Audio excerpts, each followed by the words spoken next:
Assalomu alaykum hurmatli kanalimiz obunachilari va qadrli tomoshabinlar. Bugun siz bilan juda ham muhim, ayniqsa hurmatli nafaqaxo'rlarimiz uchun hayotiy ahamiyatga ega bo'lgan bir mavzuni muhokama qilish uchun yig'ildik. Bu shunchaki bir xabar emas. Bu sizning bugungi va ertangi kuningizga bevosita ta'sir qiladigan rasmiy murojaatdir. Men ushbu kanalning eksperti sifatida sizlarga eng aniq va eng muhimi tushunarli tilda barcha kerakli ma'lumotlarni yetkazishga harakat qilaman. Shu sababli iltimos diqqatingizni jamlang, videoni oxirigacha ko'ring va biror bir muhim tafsilotni o'tkazib yubormaslik uchun hoziroq kanalimizga obuna bo'ling, videoga esa like bosishni unutmang. Bu ma'lumot haqiqatan ham har bir nafaqaxo'r uchun o'ta dolzarbdir. Endi esa masalaning mohiyatiga o'tamiz. Avvallari pensiya ta'minoti tizimida, ayniqsa pensiya miqdorlarini hisoblash va ularni indeksatsiya qilish jarayonlarida ma'lum bir tartib mavjud edi. Bu tartib har yili davlat byudjetining imkoniyatlari va inflyatsiya darajasiga qarab belgilangan foizlarda amalga oshirilardi. Misol uchun ko'pchiligingiz eslaysiz, har yili oktyabr yoki noyabr oylarida pensiyalar ma'lum bir foizga oshirilishi haqida e'lon qilinardi. Bu jarayon avtomatik tarzda, ya'ni sizning hech qanday murojaatingizsiz amalga oshirilar edi. Odatda bu o'sish umumiy inflyatsiya darajasini qoplashga yoki undan biroz yuqori bo'lishga qaratilgan bo'lardi. Lekin bu har doim ham fuqarolarning real xarid qobiliyatini to'liq saqlab qolishga yetarli bo'lmas edi. Ba'zan bu o'sishlar umumiy iqtisodiy vaziyatga qarab o'zgarib turardi. Misol uchun bir yil indeks boshqa yil indeks bo'lishi mumkin edi. Bu o'zgarishlar ko'pincha pensiya qonunchiligidagi umumiy o'zgarishlar bilan bog'liq bo'lmasdan, balki yillik byudjet tasdiqlangandan so'ng aniqlanardi. Biroq, hurmatli do'stlar, bugundan boshlab vaziyat sezilarli darajada o'zgardi. Prezidentimizning tashabbusi bilan va hukumatning so'nggi qaroriga binoan pensiya ta'minoti tizimida tub yangilanishlar amalga oshirilmoqda. Bu yangilanishlarning asosiy maqsadi pensiya miqdorlarini nafaqat inflyatsiya darajasiga mos ravishda oshirish, balki fuqarolarning hayot sifatini yaxshilash va ijtimoiy himoyasini kuchaytirishdir. Oldingi tizimda pensiyalarning nominal o'sishi kuzatilgan bo'lsa-da, real o'sish ba'zan past bo'lib qolardi. Ya'ni pensiya miqdori son jihatdan oshsa ham, uning xarid qobiliyati pasayib borardi. Hozirgi o'zgarishlar esa aynan real xarid qobiliyatini oshirishga qaratilgan bo'lib, bu nafaqaxo'rlarning kundalik turmushida sezilarli farqni anglatadi. Asosiy o'zgarish shundaki, endi pensiyalarni qayta hisoblash va ba'zi turdagi pensiyalarga qo'shimchalar kiritish bo'yicha yangi, yanada adolatli va shaffof mexanizm joriy etildi. Bu mexanizm avtomatik tarzda emas, balki ba'zi hollarda sizning faol ishtirokingizni talab qilishi mumkin. Ya'ni, ko'pchilik holatlarda pensiyalar avtomatik ravishda qayta hisoblansa-da, ayrim toifadagi nafaqaxo'rlar o'z huquqlaridan to'liq foydalanishlari uchun murojaat qilishlari yoki qo'shimcha ma'lumotlar taqdim etishlar talab qilinishi mumkin. Bu yangi tartib nafaqat pensiya miqdorlariga, balki ularni olish usullari va muddatiy qoidalarga ham tegishli bo'lib, endi siz nafaqangizni olishda ham bir qancha yangi imkoniyatlarga ega bo'lishingiz mumkin. Shuning uchun bu yangi qoidalarni har biringizning yaxshi tushunib olishingiz o'ta muhimdir. Chunki noto'g'ri tushunish yoki harakatsizlik sizni muhim imtiyozlardan mahrum etishi mumkin. Demak, nimalarni bilishimiz kerak? Kimlar xavotirlanishi kerak va kimlarga esa xavotirlanishning hojati yo'q? Keling, bularni batafsil ko'rib chiqqamiz. Birinchi navbatda shuni tushunishimiz kerakki, yangi qoidalar hamma turdagi pensiyalarga tegishli, ammo ularning ta'sir darajasi har xil bo'ladi. Asosiy e'tibor quyidagi toifalarga qaratiladi. 1. Yoshga doir pensiya oluvchilar. Agar siz yoshga doir pensiya oluvchi bo'lsangiz va sizning pensiyangiz miqdori respublikada belgilangan minimal iste'mol savatidan past bo'lsa, sizning pensiyangiz avtomatik tarzda yangi bazaviy hisoblash mezonlari asosida qayta ko'rib chiqiladi. Bu holatda sizdan hech qanday harakat talab etilmaydi. Bu pensiya jamg'armasi tomonidan avtomatik ravishda amalga oshiriladi. Masalan, tasavvur qiling, o'sha aya 7000 yoshda, u 2 yildan ortiq stajga ega va uning pensiyasi hozirgi kunda 2 million so'm. Yangi hisoblash mexanizmiga ko'ra, agar minimal iste'mol savati 2 million so'm qilib belgilangan bo'lsa, o'sha ayaning pensiyasi avtomatik ravishda 20 million so'mga ko'tariladi. Ya'ni bu yerda 300 ming so'm miqdorida sezilarli o'sish kuzatiladi. Bu harakatlar amalga oshadi va pensiya har oy odatdagidek to'lanadi. Lekin agar sizning pensiyangiz allaqachon minimal iste'mol savatidan yuqori bo'lsa, masalan, Sizning pensiyangiz 1 million so'm bo'lsa, unda sizning pensiyangiz ushbu yangi bazaviy ko'tarishga emas, balki umumiy inflyatsiya darajasiga bog'liq ravishda indeksatsiyaga tushadi. Bu ham avtomatik tarzda amalga oshiriladi va siz qo'shimcha harakat qilishingizga hojat yo'q. Farqi shundaki, minimaldan past bo'lganlar uchun pensiya darhol minimalga yetkaziladi va bu eng katta o'zgarishdir. Nogironlik pensiyasi oluvchilar. Bu toifadagi fuqarolarimiz uchun ham yangi imkoniyatlar yaratilgan.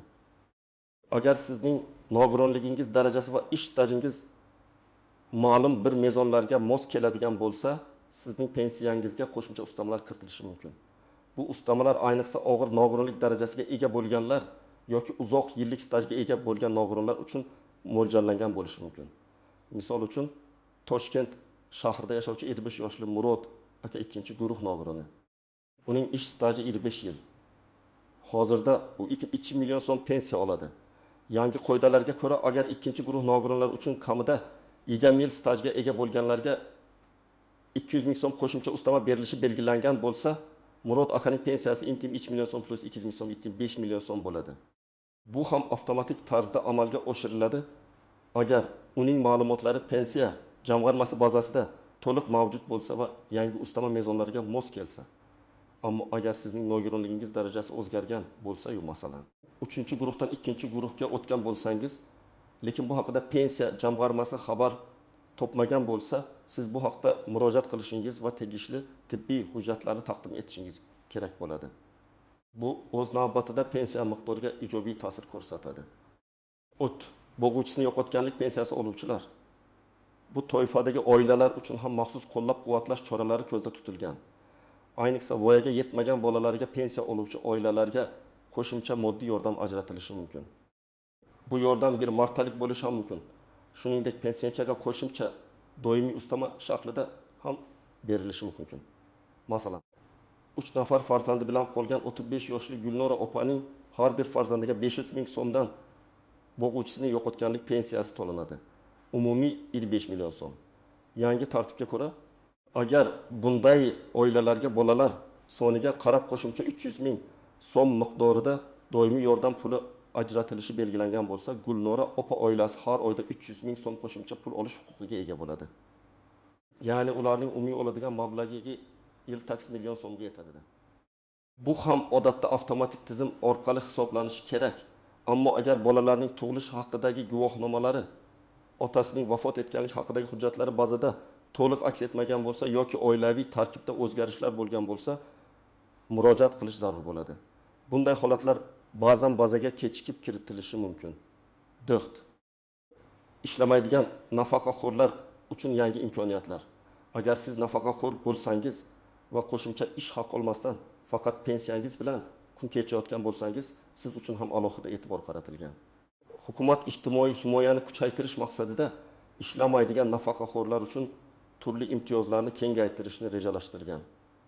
Bular kommunal to'lovlar uchun subsidiya, transport xizmatlari uchun chegirmalar yoki ma'lum turdagi dori-darmonlarni imtiyozli narxda olish kabi yordam turlarini o'z ichiga olishi mumkin. Masalan, Buxoro viloyatida yashovchi 65 yoshli Bobur amaki yolg'iz yashaydi va nafaqat pensiya bilan kun kechiradi. Uning pensiyasi 1,4 million so'm. Yangi dasturga ko'ra, ishlamaydigan nafaqaxo'rlar uchun kommunal xizmatlar uchun 30% miqdorida subsidiya ajratilgan bo'lsa, Bobur amaki har oyda kommunal to'lovlarning ancha qismini, masalan, 1 ming so'mini tejab qoladi. Bu turdagi imtiyozlar ko'pincha avtomatik ravishda amalga oshmaydi. Balki tegishli idoralarga ariza bilan murojaat qilishni talab qiladi. Shuning uchun bu toifadagi nafaqaxo'rlar ayniqsa diqqatli bo'lishlari zarur. Chunki bu imtiyozlar haqida o'zlari ma'lumot qidirib murojaat qilishlari kerak bo'ladi. Kimlar xavotirlanishi kerak? Xavotirlanishi kerak bo'lganlar, bu o'z pensiya hujjatlari tartibsiz bo'lganlar, ish staji to'liq hisobga olinmagan deb hisoblaydiganlar. Yoki pensiyaga chiqish uchun murojaat qilgan paytda barcha ma'lumotlarni to'liq taqdim etmaganlar. Agar sizning pensiyangizni hisoblashda qandaydir xatolik bo'lganligiga shubhangiz bo'lsa, siz albatta pensiya jamg'armasiga murojaat qilishingiz kerak. Misol uchun, siz 1995 yildan 2000 yilgacha bo'lgan davrda ishlab, lekin ish beruvchi sizning ish stajingiz bo'yicha to'lovlarni to'g'ri amalga oshirmagan bo'lishi yoki sizning ma'lumotlaringizni pensiya jamg'armasiga taqdim etmagan bo'lishi mumkin. Yoki sizning ma'lum bir davrdagi ish haqingiz to'g'ri aks ettirilmagan bo'lishi, masalan, ish haqi haqida ma'lumotnoma noto'g'ri bo'lishi mumkin. Bunday holatlarda sizning pensiyangiz hozirgi yangi tartibda ham to'g'ri hisoblanmasligi mumkin va siz o'z huquqlaringizdan to'liq foydalana olmaysiz. Shuning uchun bu kabi shubhalar bo'lsa, aktiv bo'lish kerak va o'z hujjatlaringizni tekshirtirishingiz lozim. Kimlarga xavotirlanishning hojati yo'q. Pensiya hujjatlari tartibli bo'lgan, barcha ish staji va ish haqi ma'lumotlari pensiya jamg'armasi bazasida to'liq va to'g'ri aks ettirilgan, pensiya miqdori amaldagi qonunchilikka muvofiq hisoblangan va minimal ko'rsatkichlardan yuqori bo'lgan. Fuqarolarimizga hozircha xavotirlanishning hojati yo'q. Ularning pensiyalari avtomatik tarzda qayta hisoblanadi va inflyatsiya darajasiga mos ravishda oshirib boriladi. Biroq shunga qaramay, har yili bir marta bo'lsa ham pensiya hisobvarag'ingizni tekshirib turish ortiqchalik qilmaydi. Ayniqsa yangi qoidalar joriy etilgandan so'ng. Bu faqatgina sizning huquqlaringiz himoyasini ta'minlashga xizmat qiladi va sizga xotirjamlik beradi.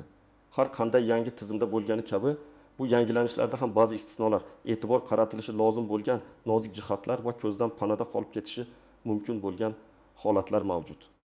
Bularni bilish sizni ortiqcha ovoragarchiliklardan xalos etadi va barcha imkoniyatlardan to'g'ri foydalanishga yordam beradi. 1. Pensiya miqdorini hisoblashda ish stajining o'ziga xosligi.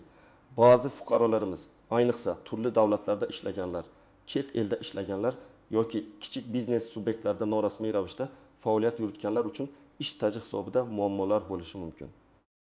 Yangi tartibda ham bu kabi holatlarga alohida e'tibor qaratilgan va xalqaro shartnomalar doirasida ish stajini hisobga olish mexanizmlari takomillashtirilgan. Misol uchun, agar siz Sovet ittifoqi davrida boshqa respublikada, masalan, Rossiya yoki Ukrainada ishlagan bo'lsangiz va bu haqda hujjatlaringizda aniq ma'lumotlar bo'lsa, bu staj ham hisobga olinadi. Chunki bu davrlar ko'pchilik holatlarda O'zbekistonning pensiya jamg'armasi bilan shartnomalar orqali o'zaro tan olinadi. Biroq agar siz mustaqillik yillarida Qozog'istonda yoki Rossiyada ma'lum bir muddat ishlagan bo'lsangiz va bu davrga oid hujjatlaringiz bo'lmasa yoki ular to'liq tartibga solinmagan bo'lsa, siz pensiya jamg'armasiga murojaat qilib ushbu stajni tasdiqlashingiz kerak bo'ladi. Bunday holatlarda qo'shimcha ma'lumotlar, arxiv ma'lumotnomalari yoki sud qarorlari talab qilinishi mumkin. Shuningdek, ba'zi davlatlar bilan pensiya masalasida hali to'liq shartnomalar imzolanmagan bo'lishi mumkinligini ham inobatga olish lozim. Shu sababli chet elda ishlaganlar ayniqsa o'z stajlari bo'yicha ma'lumotlarni tekshirib chiqishlari juda muhim, chunki bu ularning umumiy pensiya miqdoriga sezilarli ta'sir qiladi. 2. Norasmiy bandlik va pensiya huquqi. Afsuski, bugungi kunda ham ko'plab fuqarolarimiz norasmiy ravishda faoliyat yuritishadi. Bu holatda ularning ish staji va kelajakdagi pensiya huquqlari himoyalanmaydi. Chunki ular uchun ijtimoiy ajratmalar amalga oshirilmaydi. Yangi tizim norasmiy ish bilan band bo'lgan fuqarolarimizni rasmiy sektorda ishlashga rag'batlantirishga qaratilgan bo'lsa-da, agar sizning ma'lum bir davrdagi daromadingiz norasmiy bo'lgan bo'lsa va bu davr uchun ijtimoiy ajratmalar qilinmagan bo'lsa, u pensiya hisobida inobatga olinmaydi. Bu esa kelajakda sizning pensiya miqdoringizga bevosita ta'sir qiladi va uni sezilarli darajada kamaytirishi mumkin. Masalan, Farhod aka 20 yoshda. U so'nggi 10 yil davomida qurilish sohasida norasmiy ishlagan. Agar u rasmiy stajga ega bo'lmagani uchun minimal stajga yetmasa, hozirgi kunda bu erkaklar uchun 25 yil, ayollar uchun 20 yil. U yoshga doir pensiya olish huquqiga ega bo'lmasligi mumkin. Balki faqat nafaqa olishi mumkin yoki juda kam pensiya olishi mumkin.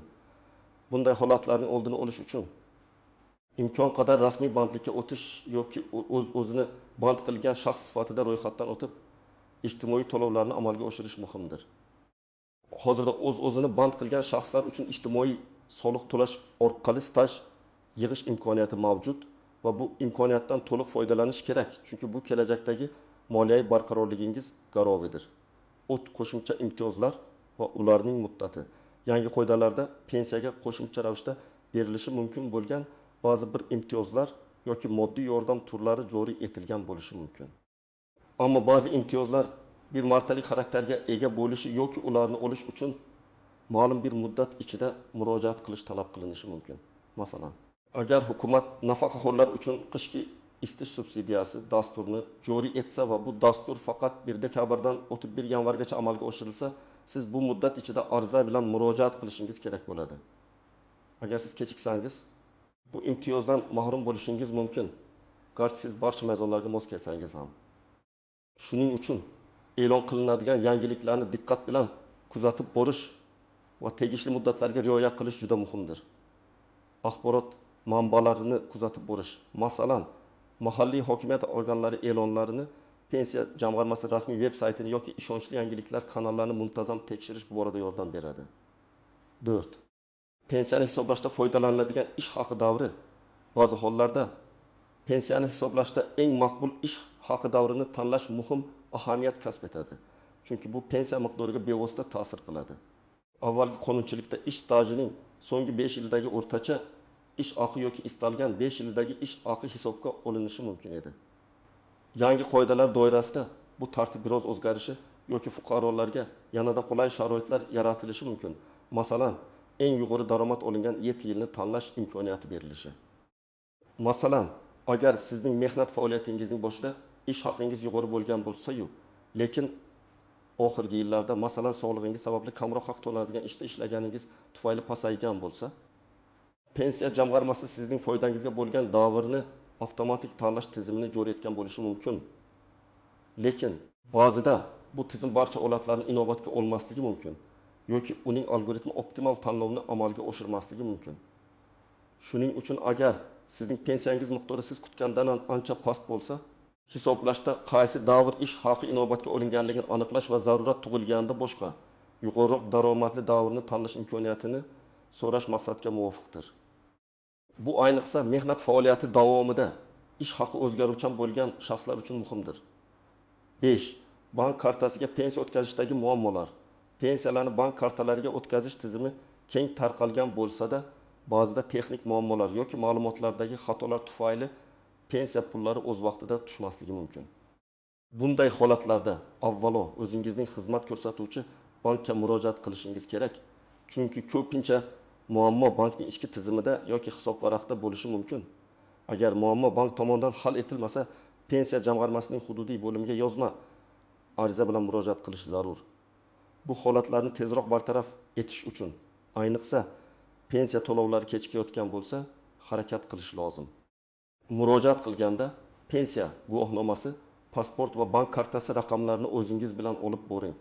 Xo'sh, hurmatli nafaqaxo'rlar, yuqorida aytib o'tilgan barcha ma'lumotlar asosida siz nima qilishingiz kerak? Qaysi amallarni bajarishingiz lozim? Keling, aniq va bosqichma-bosqich ko'rsatmalar beraman. Biring, rasmiy ma'lumot manbalarini kuzatib boring. Eng birinchi qadam bu pensiya jamg'armasining rasmiy veb-sayti.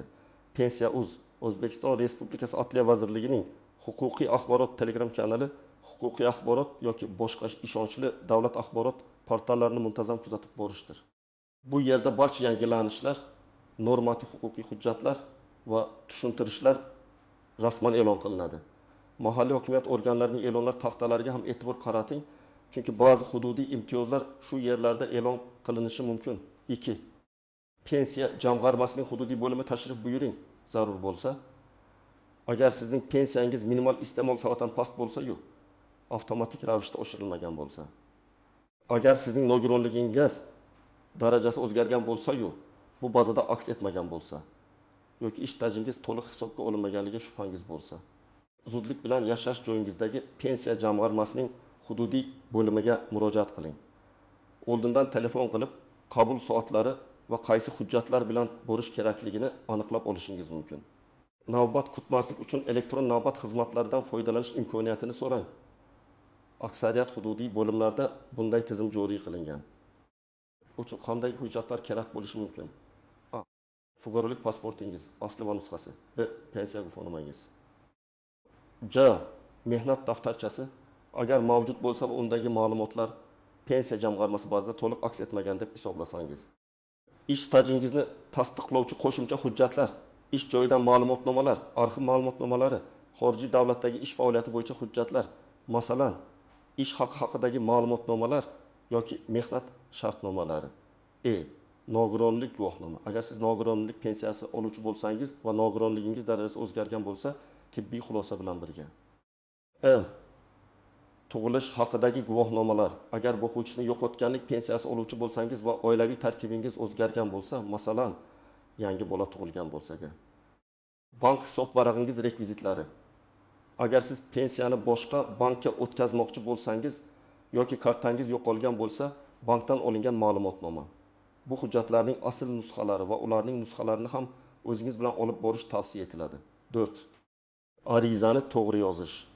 Pensiya jamg'armasi xodimi sizga namunaviy ariza shaklini taqdim etish kerak. Bu arizada siz o'z murojaatingizning mohiyatini aniq va tushunarli qilib bayon etishingiz lozim. Masalan, pensiyamni yangi qoidalar bo'yicha qayta hisoblashni so'rayman yoki mening ish tajribamni qayta ko'rib chiqishni so'rayman. Chunki BIMda o'qib hisoblanmagan 5 yillardagi davr to'liq hisobga olinmagan bo'lishi mumkin kabi. Arizani 2 nusxada yozing. Bittasini o'zingizda saqlab qoling va qabul qilgan xodimdan sanasi bilan belgi qo'yib berishini so'rang. Bu kelajakda yuzaga kelishi mumkin bo'lgan har qanday tushunmovchiliklarning oldini oladi va sizning murojaatingiz tasdiqlanganligini ko'rsatadi. 5. Elektron xizmatlardan foydalanish. Agar imkoniyatingiz bo'lsa, hukumatning elektron xizmatlar portali My9 orqali ham murojaat qilish imkoniyatlarini tekshiring. Hozirda ko'plab davlat xizmatlari onlayn shaklda ko'rsatilmoqda, shu jumladan pensiya masalalari bo'yicha ham. Bu vaqtingizga jamg'armasiga borib, ovora bo'lishingizning oldini oladi. Portal orqali murojaat qilishda ham barcha kerakli hujjatlarning elektron nusxalarini ilova qilishni unutmang. 6. Yaqinlaringizdan yordam so'rash. Agar sizning sog'lig'ingiz yoki texnologiyalardan foydalanish imkoniyatingiz cheklangan bo'lsa, farzandlaringizdan, nabiralaringizdan yoki boshqa ishonchli yaqinlaringizdan yordam so'rashdan tortinmang. Ular sizga hujjatlarni tayyorlashda, onlayn murojaat qilishda yoki pensiya jamg'armasiga borishda yordam berishlari mumkin. Pensiya jamg'armasi xodimlari ham keksa yoshdagi fuqarolarga yordam berishga majbur. 7. Sabr, toqatli bo'ling. Ba'zan jarayonlar biroz vaqt talab qilishi mumkin. Arizangiz ko'rib chiqilishi, qo'shimcha ma'lumotlar so'ralishi, hujjatlar tekshirilishi uchun ma'lum bir muddat kerak bo'ladi. Shu sababli sabr, toqatli bo'ling va murojaatingizning holatini muntazam ravishda tekshirib turing. Pensiya jamg'armasi telefon raqamlari orqali yoki shaxsan murojaat qilib so'rashingiz mumkin. Xulosa qilib aytadigan bo'lsak, hurmatli nafaqaxo'rlar, bugungi kunda sizning pensiya ta'minotingiz bo'yicha juda muhim o'zgarishlar amalga oshirilmoqda. Bu o'zgarishlar sizning ijtimoiy himoyangizni kuchaytirishga va hayot sifatini yaxshilashga qaratilgan. Shu bilan birga bu yangiliklardan to'liq foydalanish uchun ba'zi hollarda sizning faol ishtirokingiz talab etilishi mumkin. O'zingizning huquqlaringizni biling, kerakli ma'lumotlarni o'z vaqtida oling va zarurat tug'ilganda tegishli idoralarga murojaat qilishdan tortinmang. Esingizda bo'lsin, bu ma'lumotlar sizning shaxsiy moliyaviy barqarorligingiz uchun o'ta muhimdir va har bir harakat sizning kelajakdagi farovonligingizga xizmat qiladi. Umid qilamanki, bugungi videomiz siz uchun foydali bo'ldi va sizni qiziqtirgan savollarga javob bera oldim. Agar sizda yana savollar bo'lsa, ularni izohlarda yozib qoldiring. Men imkon qadar barchasiga javob berishga harakat qilaman. Videoga like bosing, do'stlaringiz va yaqinlaringiz bilan ulashing. Ayniqsa nafaqaxo'rlar orasida bu xabarning tarqalishi juda muhim. Va albatta, kelgusi muhim yangiliklarni o'tkazib yubormaslik uchun kanalimizga obuna bo'lishni unutmang. E'tiboringiz uchun rahmat, salomat bo'ling.